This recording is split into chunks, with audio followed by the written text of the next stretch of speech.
ಮುಂಬೈನಲ್ಲಿ ನೆಲೆಸಿರುವ ಕರಾವಳಿ ಮೂಲದ ಅನಿವಾಸಿ ಭಾರತೀಯರೊಬ್ಬರ ಕೋಟ್ಯಾಂತರ ರೂಪಾಯಿ ಮೌಲ್ಯದ ಜಾಗವನ್ನು ಅಕ್ರಮವಾಗಿ ಅತಿಕ್ರಮಣ ಮಾಡಲಾಗುತ್ತಿದೆ. ಇದಕ್ಕೆ ಮೂಡಬಿದ್ರೆ ಜನಪ್ರತಿನಿಧಿಯೊಬ್ಬರು ಬೆಂಬಲ ನೀಡುತ್ತಿದ್ದಾರೆ ಎಂದು ಸಾಮಾಜಿಕ ಕಾರ್ಯಕರ್ತ ರಾಬರ್ಟ್ ರೊಸಾರಿಯೋ ಗಂಭೀರ ಆರೋಪವನ್ನು ಮಾಡಿದ್ದಾರೆ. ಮಂಗಳೂರಿನ ಖಾಸಗಿ ಹೋಟೆಲ್ನಲ್ಲಿ ಕರೆದ ಸುದ್ದಿಗೋಷ್ಠಿಯಲ್ಲಿ ಮಾತನಾಡಿದ ಅವರು, ಮೂಡಬಿದ್ರೆ ವಿಧಾನಸಭಾ ಕ್ಷೇತ್ರದ ಮುಲ್ಕಿ ಪೊಲೀಸ್ ಠಾಣಾ ವ್ಯಾಪ್ತಿಯ ಪಕ್ಷಿಕೆರೆ ಕೆಮ್ಮಾಲ್ ಗ್ರಾಮದಲ್ಲಿರುವ 52 ಸೆಂಟ್ಸ್ ಜಾಗವು ರಾಕೇಶ್ ಮೆಲ್ವಿನ್ ಡಿಸೋಜಾ ಅವರ ತಾಯಿ ಬೆನಡಿಟ್ಕಾ ಡಿಸೋಜಾ ಅವರ ಹೆಸರಿನಲ್ಲಿದೆ. ಜಾಗದ ಸುತ್ತ ಕಾಂಪೌಂಡ್ ನಿರ್ಮಿಸಿ ಗೇಟ್ ಅಳವಡಿಸಿ ಭದ್ರತಾಪಡಿಸಲಾಗಿತ್ತು. ಕುಟುಂಬವು ಮುಂಬೈನಲ್ಲಿ ನೆಲೆಸಿರುವುದನ್ನು ದುರುಪಯೋಗಪಡಿಸಿಕೊಂಡು ನೆರೆಮನೆಯವರು ಜಾಗದ ಮೇಲೆ ಅಕ್ರಮ ಕಣ್ಣಿಟ್ಟಿದ್ದಾರೆ ಎಂದು ಆರೋಪಿಸಿದ್ದಾರೆ. ನನ್ನ ಕಾನೂನು ಜ್ಞಾನ ಏನು ಹೇಳ್ತಿದೆ ಅಂದರೆ, ನಾಳೆಯಿಂದ ಇವರು ರಾಕೇಶ್ ಮೆಲ್ಲಿನ್ ಅವರು ತನ್ನ ಜಾಗದ ರಕ್ಷಣೆ ತಾವೇ ಮಾಡಬಹುದು, ಕಾನೂನಲ್ಲಿ ಅವಕಾಶ ಇದೆ. BNS ಭಾರತೀಯ ಮುಂಚೆ IPC ಇತ್ತು, ಈಗ BNS ಅದರ ಸೆಕ್ಷನ್ 34ರಿಂದ 44 ಸೆಲ್ಫ್ ಡಿಫೆನ್ಸ್ಗೆ ಅವಕಾಶ ಕೊಡ್ತದೆ.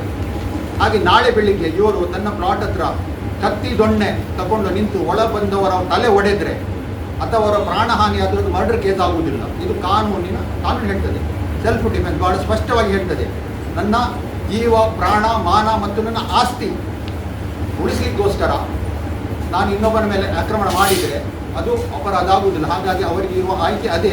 ನಾಳೆ ಬೆಳಗಿಂದ ಅವರು ಮಾಡಿದರೆ ನಮಗೆ ಅವರಿಗೆ ಸಂಪೂರ್ಣ ಬೆಂಬಲ ಇದೆ. ಅವರು ಕಾನೂನುಬದ್ಧವಾಗಿ ಅವರು ಮಾಡೋದು. ಪೊಲೀಸ್ ಇಲಾಖೆಗೆ ಅವಕಾಶ ಕೊಡ್ತಾ ಇತ್ತು, ಅವರು ಮಾಡ್ತಾ ಇಲ್ಲ.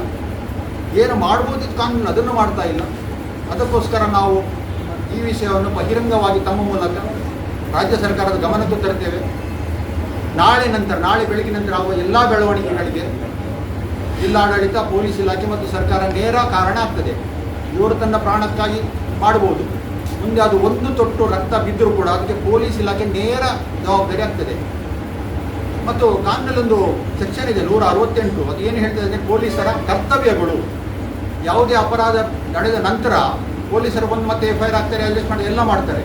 ಅದಕ್ಕಿಂತ ದೊಡ್ಡ ಜವಾಬ್ದಾರಿ ಆಗದಂತೆ ತಡೀಬೇಕು. ಇದು ಅವರ ಜವಾಬ್ದಾರಿ, ಕರ್ತವ್ಯ, ಅದನ್ನು ಅವರು ಮಾಡಲೇಬೇಕು. ಈ ಪ್ರಕರಣದಲ್ಲಿ ಅವರು ಮಾಡಿಲ್ಲ. ಕರ್ತವ್ಯ ಅಂತ ಸ್ಪಷ್ಟವಾಗಿ ಕಾಣ್ತಾ ಇದೆ. ಇದು ಬರೀ ಸ್ಟೇಷನ್ ಲೆವೆಲಲ್ಲ, even up to the highest level. ಮತ್ತು ಇದರಲ್ಲಿ MLA ಶಾಸಕರ ಶಾಮೀಲು ಕೂಡ ನೇರ ನಾವು ಕಂಡಿದ್ದೇವೆ. ಅವರ ಕಾಲ್ ಬರುವುದು, ಇವರು ಮಾತಾಡೋದು, ನಮ್ಮ ಎದುರಲ್ಲೇ ಮಾತುಕತೆ ಆಗುವುದು ನಾವು ನೋಡಿದ್ದೇವೆ. ಹಾಗಾಗಿ ನಿಮಗೆ ಹೇಳ್ತಾ ಇದ್ದೇನೆ, ಈ ಅನುಮಾನದ ವಿಷಯ ಅಲ್ಲ, ನೇರ ಇರುವಂಥ ವಿಷಯ.